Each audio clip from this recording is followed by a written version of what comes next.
Kilo வெண்டைக்காய் போடுவேன். தங்கச்சி சுண்டக்காய் வேண்டா இருக்கு, வாங்கிட்டு போறியாப்பா? என்ன ஏரியாக்குள்ள காப்பம் குடிக்கா?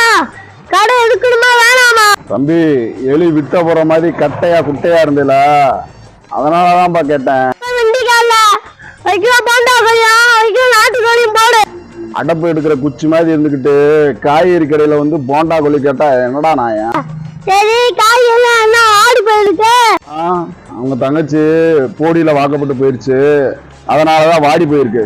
நாட்டுக்காயா ஒட்டுக்காயா? எங்கப்பா வருது நாட்டுக்காய்? பூரா ஒட்டுக்காய் தான் வருது. சரி, கருணை இருக்கா? இந்த கிலோ போட்டு விடு. கருணையா? நல்லவன் கெட்டவன், போனவன் வந்தவன், படிச்சவன் படிக்காதவன், இருக்கிறவன் இல்லாதவன், ஏழை பணக்காரன், ஏன் நான் கூட எல்லாமே எதிர்பார்க்கறது கருணை தான். இந்த காலத்துல எவன் கருணை காட்டுறியான்? நான் கேட்டேன் கருணை கருணையா? நீ கருணை பத்தி பேசிக்கிட்ட.